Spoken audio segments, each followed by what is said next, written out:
자, 계속 말씀이요. 끊어지지 않고 나오신 분들은 알겠지만 이어지는 말씀입니다. 우리가 처음에 예수님이 유월절 마지막 만찬 과정에서 제자들과 성만찬을 나누고 또 어떤 행동을 하셨느냐, 누가 더 크냐 막 싸우고 있는 제자들을 향해서 어떻게 하셨죠?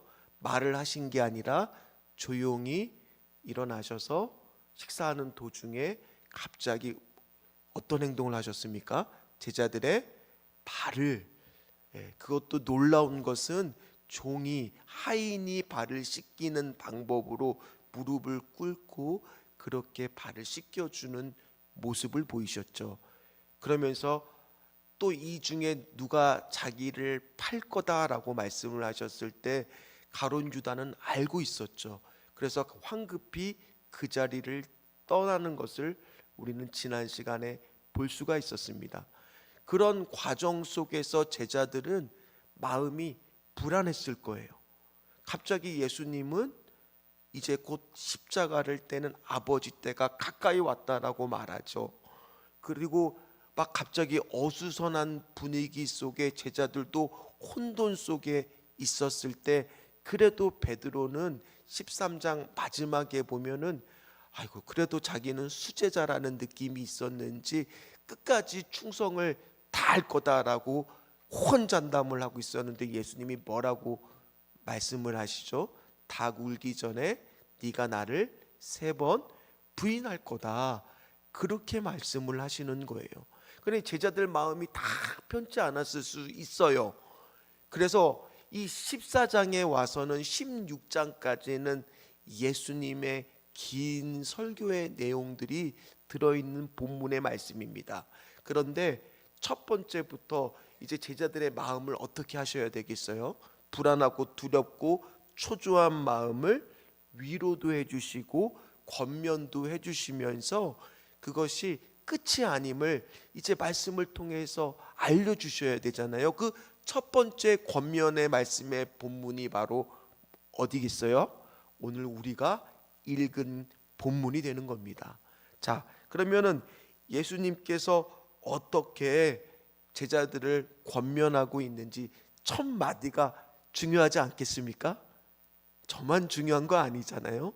다 이 말씀의 1절 말씀이 중요한 말씀이겠죠. 한번 1절 말씀 같이 읽도록 하겠습니다. 너희는 마음에 근심하지 말라. 하나님을 믿으니 또 나를 믿으라. 제자들이 동요하고 있는데 우리도 그렇잖아요. 갑자기 이 감정이라는 게 요동칠 때가 있잖아요. 불안하고 두렵고 걱정하고 염려하기 시작하면 이 마음이 동요가 있는 게 당연하죠. 그런데 오늘 그런 상태에서 지금 오늘 이 근심하지 말라라고 했다는 것은 뭔가 조금 걱정한다는 뜻이 아니라 원어를 보면 완전히 뒤집을 정도로 지금 마음이 심하게 요동칠 때 쓰는 단어예요. 근데 단호하게 예수님께서 첫 번째 명령으로 오늘 이중 명령이라고 하는데 강조하면서 얘기하죠. 뭐 하지 말라고요? 근심하지 말라고요. 그리고 누구를 믿으라고요? 하나님과 나를 믿으라고. 그렇게 오늘 말씀을 하고 있어요. 근데 가만히 한번 생각해 보세요. 지금 가장 불안하고 가장 염려가 되는 사람은 실제로 제자들이 아니라 누굴까요? 누굴까요? 그 마음이 어디서 잘 나와 있습니까? 오늘 요한복음에는 없지만 마태복음 26장 38절에 보면은 예수님이 겟세마네 동산에서 기도하셨을 때의 심경에 이런 표현이 나옵니다. 내 마음이 심히 고민하여 죽게 되었으니. 그러니까 진짜 지금 제일 두렵고 불안한 사람은 누굽니까? 인간적으로 보면 예수님이세요. 그런데 오늘 예수님은 그 불안하고 공포스럽고 마음에 동요하고 있는 제자들을 거꾸로 지금 뭐하고 있는 거예요? 위로하시고 권면하고 있는 겁니다. 그러면서 어떤 말씀을 하시느냐? 2절 3절에 있기 때문에 나를 믿으라고 말씀하고 계십니다. 그럼 2절 3절 말씀도 중요하겠죠. 같이 한번 읽어보도록 하겠습니다. 내 아버지 집에 거할 곳이 많도다. 그렇지 않으면 너희에게 일렀으리라. 내가 너희를 위하여 거처를 예비하러 가노니 가서 너희를 위하여 거처를 예비하면 내가 다시 와서 너희를 내게로 영접하여 나 있는 곳에 너희도 있게 하리라. 아멘. 거처를 예비하러 간다. 이게 무슨 말일까요? 이게 무슨 말일까요? 이제 십자가의 죽으심으로 인해서 천국 문을 활짝 열어놓으시겠다라는 뜻이겠죠. 그리고 오늘 본문의 말씀을 보면 2절 3절 말씀에는 예수님께서 부활하실 것이고 승천하실 거라는 것을, 또한 재림할 것이라는 것을 다 알 수가 있어요. 왜? 어떤 표현이 있습니까? 3절에 보니까 내가 뭐 한다고요? 다시 와서.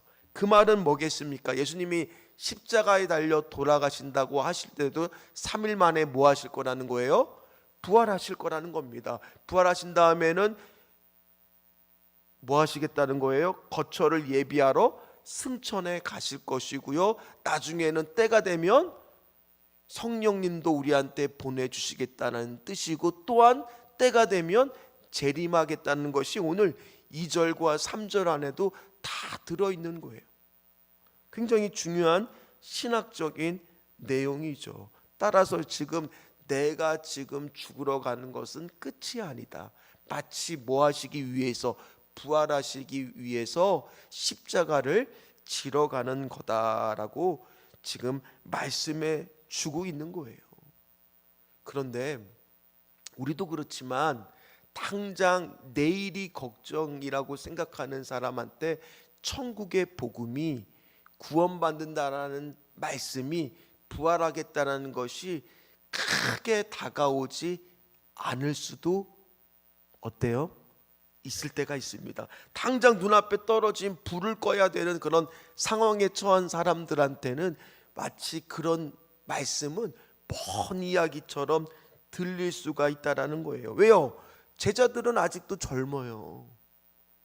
아직도 죽고 싶은 마음이 요만큼도 없습니다. 그런 사람들한테는 지금 감동과 오늘 말씀이 위로가 안 될 수도 있는데도 불구하고 첫 번째 위로의 말씀으로 하는 내용이 바로 뭡니까?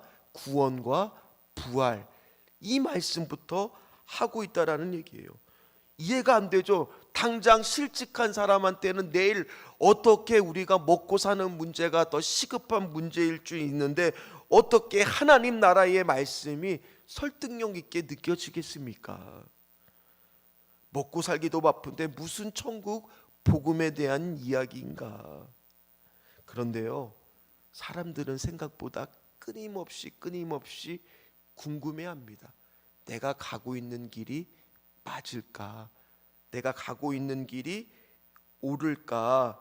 처음에는 당장 먹고 사는 문제에 대해서 말하는 것이 합리적이고 납득하기에도 더 좋아 보이지만 하나님 나라의 길은 멀고도 험한 것처럼 느껴지지만 우리가 예수님을 믿기 시작하면, 정말 믿기 시작하면 생각보다 현실의 문제는 작게 느껴질 때가 있더라는 겁니다. 그렇게 되더라는 겁니다. 왜요? 로마서 8장 18절 말씀을 한번 같이 읽도록 하겠습니다. 같이 읽겠습니다. 생각하건대 현재의 고난은 장차 우리에게 나타날 영광과, 현재의 고난이 바로 우리 먹고 사는 문제가 될 수도 있는 거잖아요. 지금 당장의 자녀 문제, 건강 문제, 물질 문제가 될 수 있는데 오늘 진짜 예수님을 믿기 시작하면 생각보다 현실의 문제는 작게 느껴지더라는 거예요. 왜요? 고린도전서 1장 18절에 뭐라고 말씀하십니까? 십자가의 도가 멸망하는 자들에게는 미련한 것이지만 구원을 받는 우리에게는 하나님의 뭐라고요? 능력이라고요. 당장은 실직하고 배고프고 육신의 문제, 이별, 슬픔 같은 문제가 커 보입니다. 그러나 내 삶 속에서 주님과 동행하기 시작하면 그 문제가 크게 느껴지는 것이 아니라는 거예요. 내가 돌아갈 집이 있다라는 것이 굉장히 든든하게 느껴지더라는 거예요. 그럼에도 불구하고 우리가 안 믿겨질 수 있는데, 제가 하나님 앞에 이 말씀을 준비하면서 하나님, 어떻게 이 말씀을 성도들이 이해가 되고 같이 동의가 될까? 근데 하나님은 참 신실하셔요. 어제 제가 그 화요일만 되면 저희 교회에 이 비전 선교단이 와서 이렇게 그 선교 모임을 갖습니다. 우리 당회원 분들이 허락해 주셔서, 그래서 그 3시 정도부터 시작해 갖고 밤 10시가 넘을 때까지 그들이 집회를 하고 모임을 하면 저도 이렇게 쓱 가서 거기에 그분들하고 교제도 하고, 20대부터 30대의 젊은 사람들이거든요. 근데 그런 사람들이 뭔가 아쉬울 게가 있어서 거기 가서 선교 훈련을 그렇게 열심히 받습니까? 그 중에 어떤 사람은 아예 헌신한 사람도 있는데, 어떤 사람을 만났느냐, 이분은 30대 후반의 여자분인데 결혼도 안 하셨어요. 그런데 이분이 전에 어떤 직업을 가졌냐면 예수병원 간호사셨어요. 응급실에. 그런데 올해 이제 7월 달이면 이집트로 선교를 떠난다는 거예요. 직장 다 버리고, 좋은 직장이잖아요. 그 직장 다 버리고 떠난다는 거예요. 그래서 궁금했어요. 어떻게 그렇게 결단하게 됐냐고. 어떻게 현실에 먹고 사는 문제도 급한데 그렇게 선교를 가게 됐냐고 하는데, 원래는 본인이 어렸을 때 모태신앙으로 신앙을 가졌지만은 아버지는 알코올 중독자셨고, 어머니는 예수님을 믿고 자신으로부터 교회를 나가라고 했지만은 어렸을 때 교회는 나갔지만 예수님이 안 믿겨지더라는 거예요. 그렇게 고등학교까지 안 믿겨지는데 대학을 딱 진학을 했더니만 이제 20살이 되니까 내 맘대로 선택했으니까 교회를 안 나가기 시작했던 거예요. 예수님은 없다. 예수님이 어디 있겠느냐. 그런 과정에 있다가 대학교를 다니는데 웬 언니 한 명을 과에서 만났나 봐요. 그 언니가 끊임없이 교회 나가라고 권하는데, 그 언니는 늦게 예수님을 믿다 보니까 마음속에 뭐가 있겠어요? 열정이 있다 보니까 계속 네가 예수님의 길을 걸어야 된다라고 얘기했는데, 이 자매의 그 귀가 머리에 들어왔겠습니까? 언니, 나 다 해봤어. 뭐 그런 거 나도 다 해봤는데 그거 아니야. 그런데 터닝 포인트가 있었겠죠. 이 잠깐 학비를 벌기 위해서 이마트에서 아르바이트를 하면서 사회 경험을 쌓기 시작합니다. 그런데 거기서 자신이 신분을 밝히지 않고 거기서 그렇게 아르바이트를 하니까 세상 사람들이 자신을 얼마나 얕잡아 보고 멸시를 하는지를 깨닫게 됐어요. 그리고 심지어 지나가다가 슬쩍 성추행도 할 정도로 자기를 그렇게 막대하는 것을 보면서 사람들이 얼마나 간사한지, 그리고 자신이 사실은 예수대학교 간호학과 학생인데 지금 학비 벌러 왔다고 밝히니까 거기 일하는 사람들이 처음엔 무시를 하다가 그걸 딱 밝히자마자 대하는 것이 달라졌다는 거예요.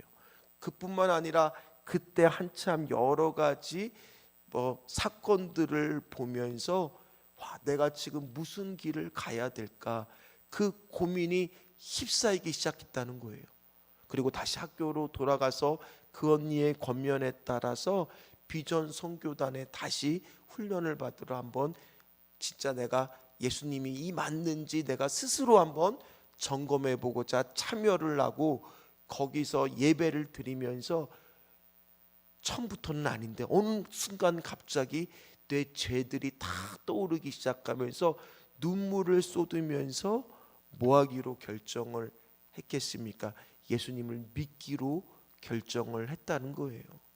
누구나 다 지금 우리는요, 인생을 살다 보면 저쪽에 안 믿는 것 같고 이 자매처럼 안티크리스찬처럼 보이는 사람, 아니면 주님 품을 떠난 사람도 그가 가는 길이 어떻게 잘 가고 있는지 다 궁금해한다는 거예요. 그래서 오늘 도마도 5절에 묻잖아요. 그 길이 어떻게 가는지 자기는 모르니까 그 길이 어떻게 가야 됩니까? 묻고요. 베드로도 그 앞에 13장에 가면요 물어요. 예수님 어디로 가십니까? 사람들은 다 궁금해요.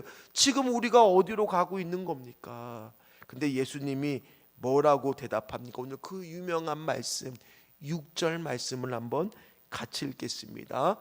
예수께서 이르시되 내가 곧 길이요 진리요 생명이니 나로 말미암지 않고는 아버지께로 올 자가 없느니라. 자, 우리가 얼마 전에 요한복음 11장에서 25절하고 26절 말씀에서 그 표현을 또 봤어요. 부활의 현재성 기억나세요?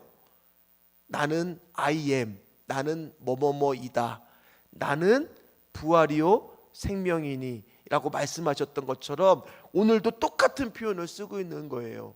자, 만약 예수님이 그 가는 길을 아는 사람이라면 그 길을 안내하는 사람일 뿐이에요.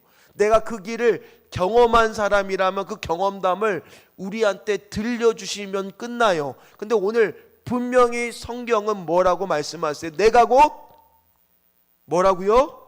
길이라고요. 내가 곧 길이라고요. 내가 곧 뭐라고요? 진리라고요. 내가 곧 뭐라고요? 그분 자체가 그거가 된다라는 것은 차원이 다른 말씀이에요. 내가 그 길을 아는 것과 내가 곧 길이다라는 말은 완전히 다른 말입니다. 즉 뭐예요? 이것 때문에 기독교가 세상 사람들이 싫어요. 왜 이렇게 기독교는 독선적이냐고.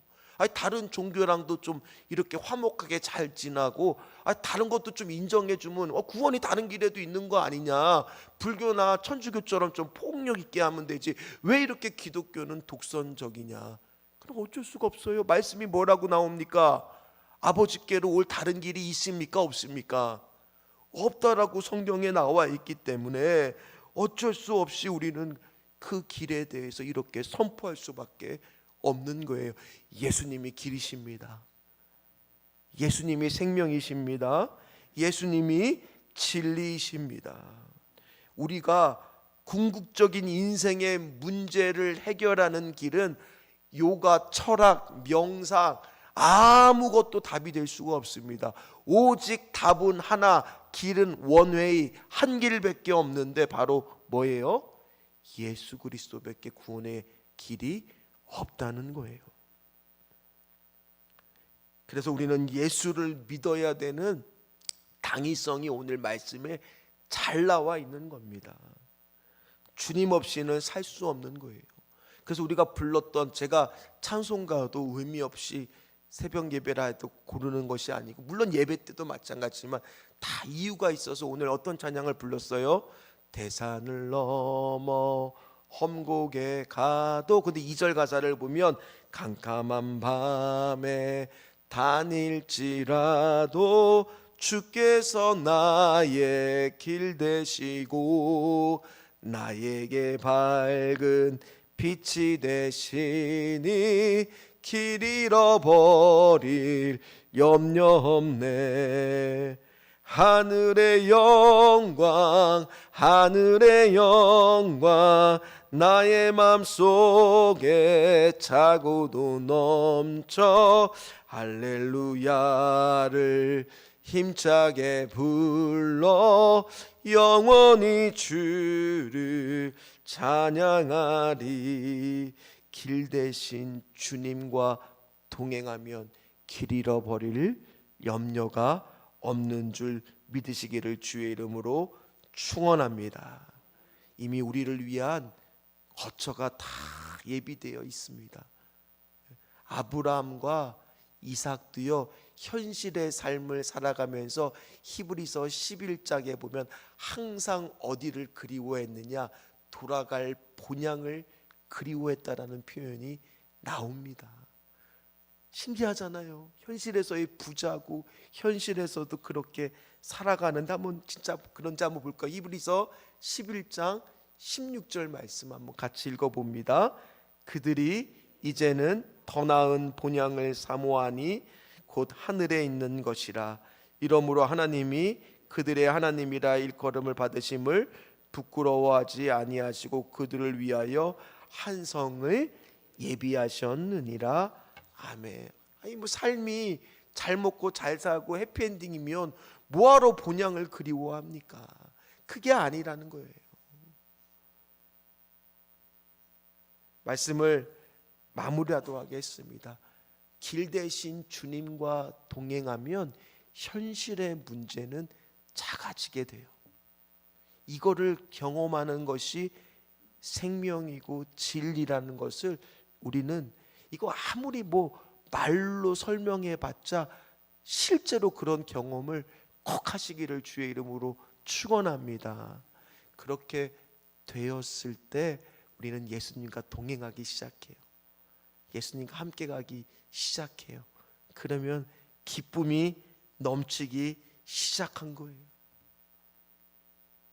예수님과 동행하면서 그래 우리가 더 나은 본향으로 그 길을 가고 있지. 그러니 그 자매는 자신의 좋은 직업도 내려두고 그렇게 헌신하겠다고, 물론 모든 사람이 그 사명을 받은 것은 아니지만 그 자매는 그렇게 7월에 교회에서 파송받아서 이집트의 그 곳에 가서 훈련받고 거기서 평생 헌신하기로 결단했다는 겁니다. 오늘 여기 계신 분들도 마찬가지입니다. 오늘 길 대신 주님과 동행하기로 결정했다면 그분이 밝은 빛으로 인도해 주실 거니까 딴 길로 새지 마시고 그 주님과 오늘도 동행하게 하여 주시옵소서. 주님 뜻대로 살게 하여 주시옵소서. 예수님의 함께 그의 뜻대로 살게 달라고 기도하시는 저와 여러분들 다 되시기를 주의 이름으로 축원합니다. 축원합니다. 기도하겠습니다. 십자가는 길입니다.